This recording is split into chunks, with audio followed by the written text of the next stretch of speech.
We'll check it out. We have a clutch and a pressure plate. And the clutch is pretty much worn down to the rivet head, so it's worn out. It's nasty too. I thought it would fall out of there. I know it would. It's pretty thin. Yeah, it's worn down to the rivets on both sides there. So the clutch and pressure plate are getting replaced. Oh yeah, this thing's deeply grooved here. It's ruined. But that comes with a new one. That's about $400. The winch worked great. It's probably the best way to move this thing. I was able to stand way back here with a flashlight and just hit my little button, tap, tap, tap, and watch it. Then I saw the front wheel starting to try to move, and I went, all right, hold it, something's wrong.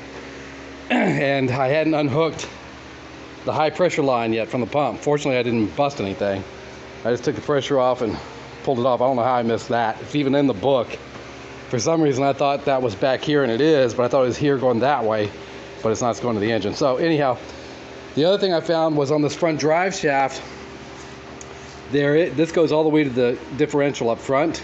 There's a little bolt you take out. It's a little flange keeper. You got to remove that. The splines are on that end. This goes over it. So the male is over there. This is the female that slides over it. See this big tang hanging down here? That looks like it's supposed to be bolted to something and wasn't. It was kicked way over. The oil pan is a tunnel hole. So this fits up in the tunnel hole, and if I just pulled this back, it would have hit the oil pan and then pulled the tractor back, damaged the oil pan, whatever. I had to take a hammer and screwdriver and tap this to get it to be straight down. I believe this is supposed to be bolted in to that same bolt that had the little flange thing that you're supposed to take out, and it evidently came from the factory not bolted in, I guess. I don't know. But, you know, so you want to watch this drive shaft. And actually, once I unbolted it, I was able to just pull it. It just slid right off the drive shaft. It didn't depend on the tractor being pulled back.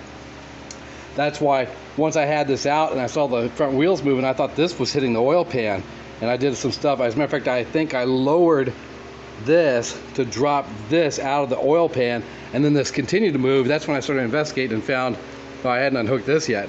But after I did that, it just, I tapped it back a few times. At one point I got brave and I just turned the winch on and went all the way back.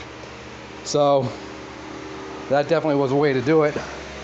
I had to make sure I didn't run my jack off my wood. I've got about 1.5 inches left there. Probably could use longer wood, but I've got plenty of room now. Then I inspected the flywheel. It looks really good. Just the beginning of a line somewhere. I might get it surfaced, I might not. Based on what the other one looks like, the other one's terrible. The pressure plate, it's ruined. So I'm surprised this doesn't look worse than it does. I'm going to find out about getting it machined. It really needs nothing. It just has the beginning of something on it. A bigger concern is this bell housing's full of oil. Looks like transmission fluid. I don't see any oil up here, and I made sure all my teeth are good. So everything really looks good up here.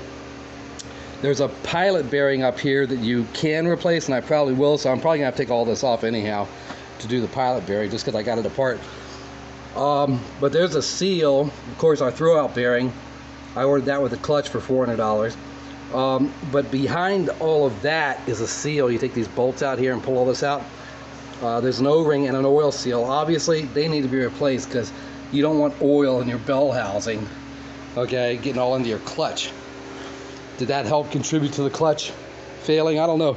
The clutch doesn't look wet. There's, I can't find any evidence of oil on here. There's a lot of black dirt, but nothing's wet. So I don't think the oil actually got into the clutch itself, but it is all over the housing. And that could have been my mysterious drip. I couldn't figure out where this, when we parked the tractor here, we ended up with a small, slow drip. It might have been coming out of the bell housing. But anyhow, we've now ordered parts, heading over to the tractor place for a couple special parts, and to find out about getting this flywheel machined, if they can send it somewhere and get it done, or if they normally even do that, or they just say if it looks good, leave it. So probably won't have any more videos for a little while I wait on parts. because right now we're going to be into prepping everything to put it back together and clean stuff up and this, that, and the other. Have a nice day. Yes, he's here. He's always here.